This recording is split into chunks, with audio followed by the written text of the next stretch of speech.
Kanjani mthakazo omuhle siyalamukela njalo kwesinye isiqephu sethu sezindaba ngomsakazo we-Citizens Movement Radio namhla kungoLwesine ziyisishiyagalolunye kuMfumfu ngomnyaka ka-2025. Indaba lizethulelwa ngikhethiwe Chuma. Ngesikhangele kwesihamba phambili namhlanje, ukusetshenziswa kwemali okungekho emthethweni sokulimaze ilizwe kusho uSiziba.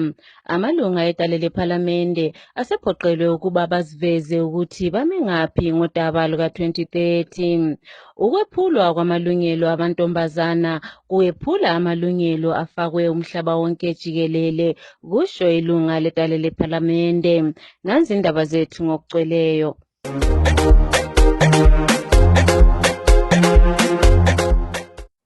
Isiphathamandla sebandla eliphikisayo kanti njalo wayemela iphelandaba Chabalala edale lephalamende umhlonitshwa uGift Ostalos Siziba useveze okwethusayo mayelana ngalokho sokuphambanise izwekazi le-Afrika ikakhulu eZimbabwe ngokusetshenziswa kwemali okungekho emthethweni.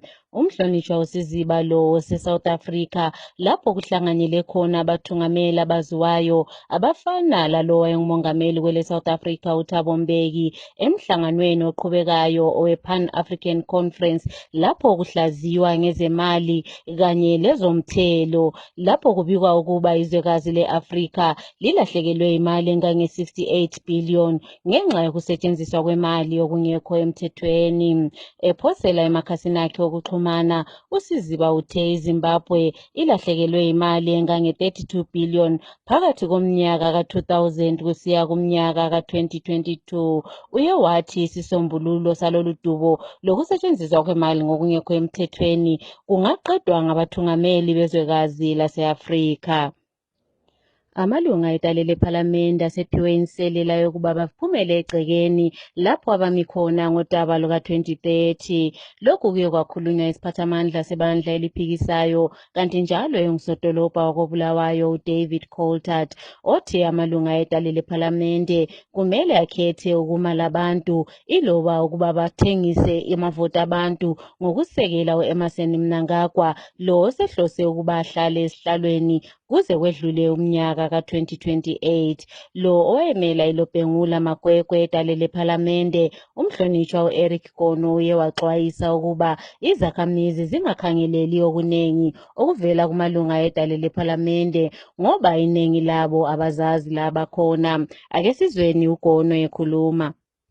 Idale lephalamende ngicabanga ukuthi angeke lasiza umphakathi ikakhulu sikhangele indaba ka-2030 ngoba iningi labantu abasephalamende ngabantu abangena ngendlela engesiyo, ngabantu abangena bengeniselwa ukuya phutshisa le ndaba illegal.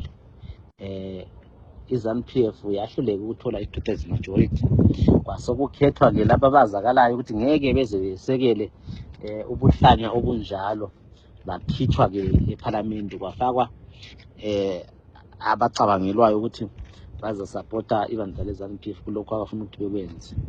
So ngokunjalo ngicabanga ukuthi umphakathi ungakhangelela kangako ukuthi iphalamende yeZimbabwe izasiza ekumiseni uhlelo lweZANU-PF lolo olokuncindezela umphakathi bengezelele isikhathi abafuna ukuzinika sona be-government of Zimbabwe. Siyabazi bayesaba ama-elections ngoba bayakwazi ukuthi abawawini njalo ngeke betshontshe kokuphela.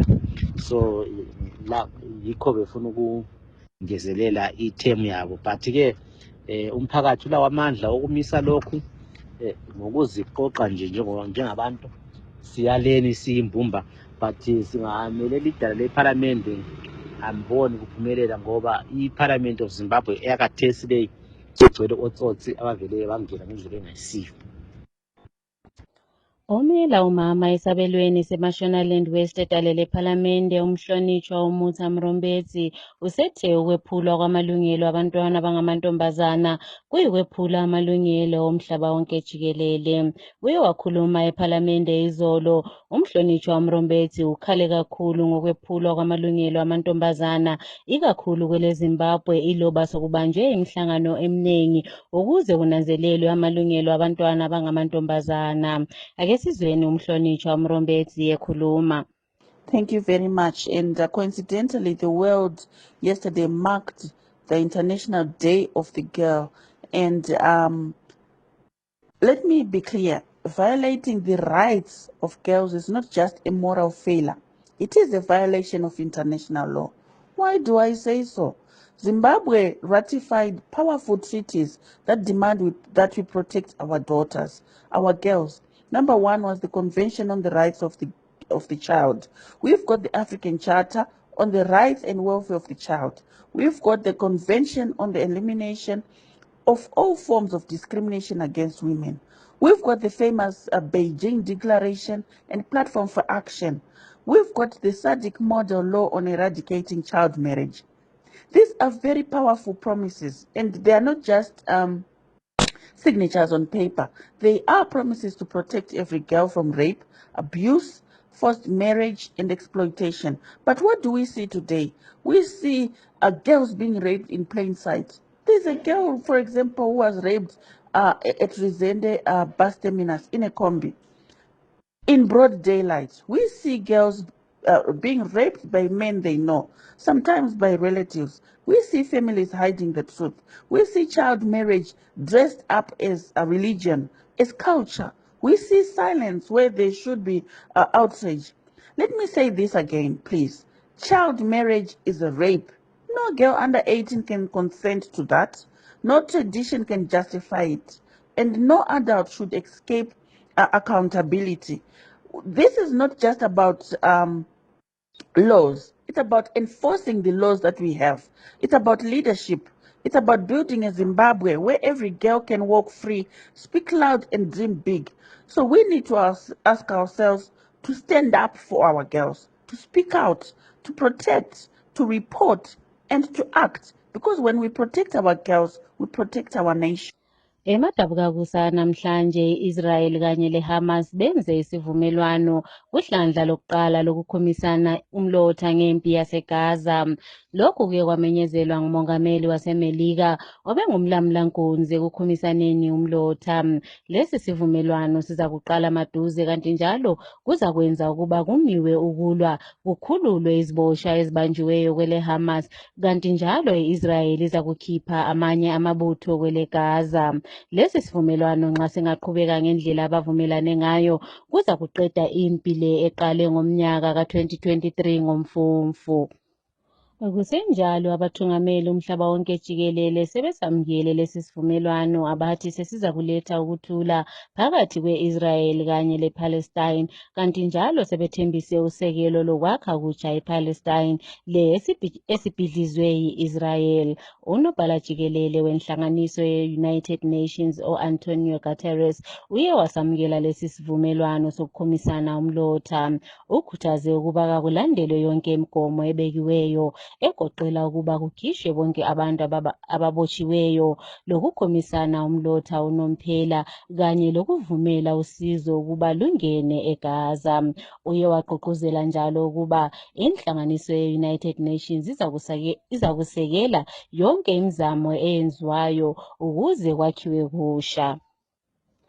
Ikomiti yedale lephalamende ekhangela ngezempilakahle kanye lokunakekelwa kwabantwana sebeveze ukwethuka okukhulu ngalokho okwenzakalayo esibhedlela seNyathi eMatabeleland North lapho kubikwa abagebha igolide ngokungekho emthethweni sebegebhe ngaphansi kwesibhedlela njalo sesisengozini yokubhidlika noma kunini. Omunye olilunga laleli komiti kati njalo emela iWange Central edale lephalamende umhlonitshwa uDaniel Molokele uveze ukuba laba abagebha kule indawo sebedale umonakalo omkhulu kanti njalo balokulwa bona bodwa. Lokho kwenza abantu abalimeleyo babe baningi kakhulu esibhedlela sona sivele sidonsa nzima esibhedlela.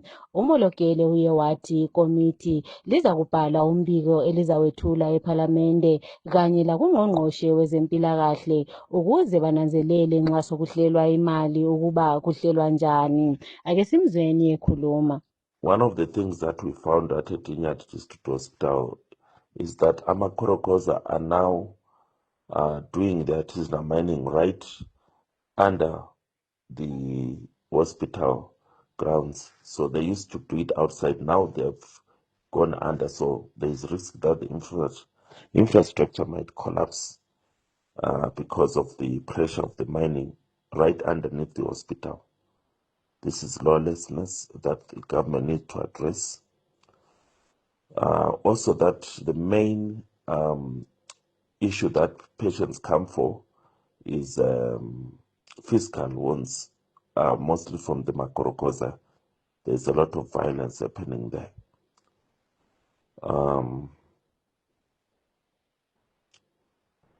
The committee will do a report, and that report will have clear recommendations, and the National Assembly will debate it and will come up with a consolidated report, of which the Minister of Health will use it even for the budget process, and also to engage the Minister of Finance. So we're hoping that in the next financial year, there will be a spotlight on the rural healthcare centers, because they have been neglected and abandoned for many years, and the urban areas have more spotlight. Imbiko iveza ukuba abantu abangama-40 ekhulwini baphila ngokuhlupheka elizweni. Lokhu kuye kwavezwa ngumbiko we-World Bank emalangeni adlulileyo. Omela iKharipa etalele ephalamende umhlonitshwa uShine Khwangwaba uye wathi kuyayangisa ukuba iloba ilizwe lilezembiwa eziningi njalo kulinywa, kumangaza kakhulu ngoba abantu abaningi baphila ngokuhlupheka okukhulu kakhulu. Umhlonitshwa uKwangwaba uye wangezelela ngokuthi abantu emphakathini kumele bathole inzuzo kuzembiwa zelizwe, hatshi abantu bokuza labantu abalushwana. Ake sizweni umhlonitshwa uKwangwaba ekhuluma. According to a recently conducted survey, it had emerged that 49% of the Zimbabwean population lives in abject poverty. People are suffering and a few are enjoying the resources of the country. We encourage the government to make sure that people who come from areas that are endowed with a lot of natural resources, either minerals or any other resources, should benefit directly. We understand that much of the benefits or the money that is generated through some of these minerals or other resources is channeled through the national treasury. In order to avoid people to live in abject poverty, the government must make sure that it try and address the issue of equity among the population of Zimbabwe, and also make sure that they implement the community ownership trust policy. Othungamela abasha kubandla eliphikisayo esabelweni saseMatabeleland North uBrian Nyoni useveze ukukhathazeka ngezinga labantu abasha abangaqashwanga elizweni. UNyoni uye wathi ukhathazwe ukubona ukuba kuqashwe abantu abasha abangama-50 kuphela lapho kwakulenkulungwane ezingaphezu kwe2,000 ababefisa ukuyasebenzela iBeautyman World ekulungisweni kwemigwaqo eBulawayo Victoria Falls. Uye wangezelela ngokuthi kusobala ukuba ibandla leZANU-PF kanye lohulumende wabo abalaso isisombululo sokulungisiswa kokuqhashwa kwabantu elizweni. Ake sizweni uNyoni ekhuluma. My name is Brian Nyoni, Matabeleland North Youth Task Force. Today I stand before you to shed light on the harsh reality of unemployment in our beloved Zimbabwe. The statistics are alarming and the situation is dire. In Matabeleland North, specifically in Hwange Central, the unemployment rate has skyrocketed, leaving thousands of youth without hope. Recently, a bitumen company invited applications for jobs on the Victoria Falls to Laya Road construction project, but the outcome was a stark reminder of the desperation that grips our nation. Over 2,000 youth gathered, eager to seize this opportunity, but only 50 were fortunate enough to be employed. This is not just numbers game, it's a reflection of the harsh reality that many of our young people face every day. Unemployment is not just an economic issue, it's a human crisis. It's about the loss of dignity, the erosion of self-worth, and the uncertainty that grips the hearts of the youth. It's about the dreams, the aspirations that are crushed, and the potential that lies untapped. But we cannot afford, yes, youth, we cannot afford to accept this status quo. We need leaders who will take bold action, who will create jobs, who will invest in our people, who will need policies that will stimulate economic growth, that will support entrepreneurship, that will provide opportunities for youth to thrive. To the unemployment youth, I say to you, do not lose hope. Your time will come, your opportunities will rise. Keep pushing, keep striving, and know that you're not alone.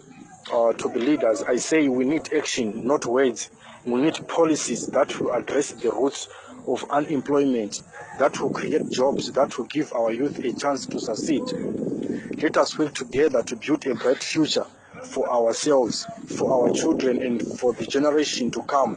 Let us create a Zimbabwe where every citizen have access to opportunities, where every youth can dream big, and where every family can live with dignity. Thank you so much, my fellow Zimbabweans. Akukabi lenyanga lapho ayekela ukuyahlanganyela emhlanganweni oqakathekileyo o-United Nations General Assembly. Umongameli webandla leZANU-PF lowobusa ngodlakela u-Emmerson Mnangagwa usekhinya lapho ahlanganyele emhlanganweni we-COMESA Summit. Ohlaziya ngezepolitiki uJefferson Chitando uthi akukho okubambekayo okuzatholwa lilizwe emhlanganweni lo. Uye wasola kakhulu Mnangagwa ngokudlalisa imali yabantu ababhadala imithelo kuhambo zakhe ezingancedi ilizwe. Ake sizweni uChitando ekhuluma. Recently, we saw President Mnangagwa aborting his trip to the United Nations after a heavy exchange of words in the Politburo with his Vice President, retired General Constantino Chiwenga. But this trip to the United Nations would have given him the chance to meet leaders of the world who have got developed countries, who have got the appetite to help Africa, to invest in Africa, but he decides now to go to COMESA. The reason is that the trip to the United Nations, New York, would have taken some days, but to COMESA is going to take very little time, and will be back to protect his Shiganandas.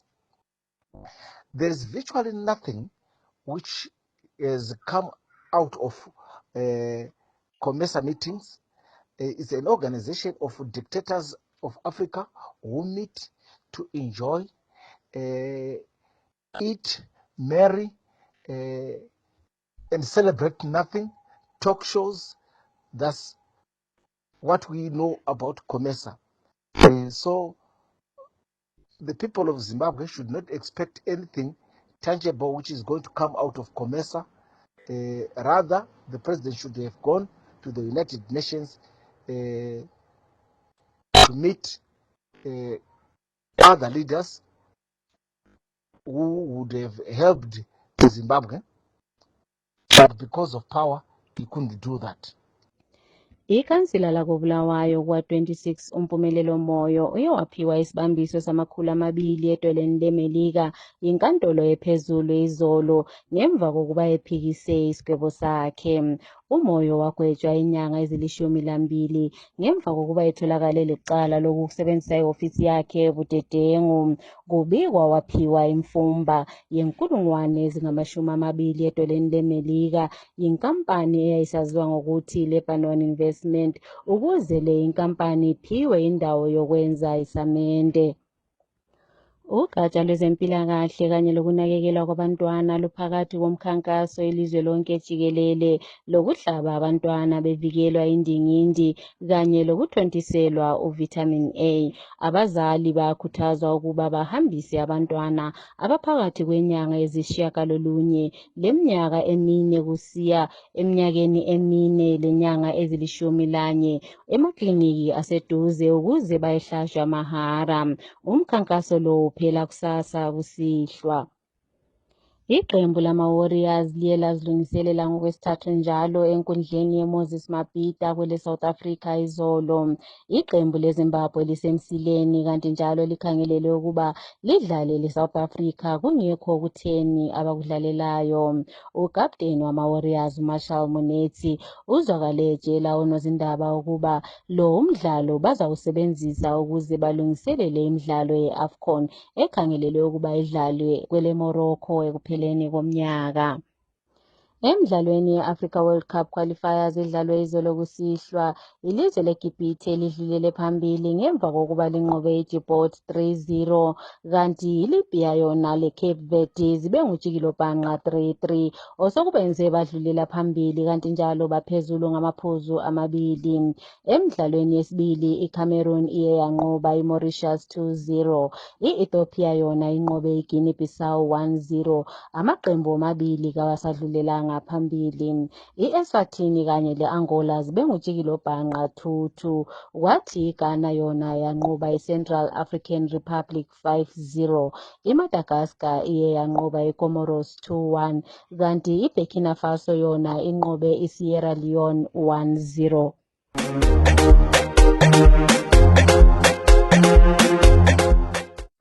Ukuziphetha lezi ndaba kumsakazo we-Citizens Movement Radio, nanze bezihamba phambili. Ukushushumbiswa kwemali ngokungekho emthethweni sokulimaze ilizwe, kusho Siziba. Amalunga edale lephalamende sebephiwe umlando wokuba baziveze ukuba bami ngaphi ngodaba luka-2030. Ukwephula kwamalungelo abantwana abangamantombazana kuyikwephula imithetho yemhlaba wonke jikelele, kusho ilunga ledale lephalamende. Siziphetha lapha lezi ndaba.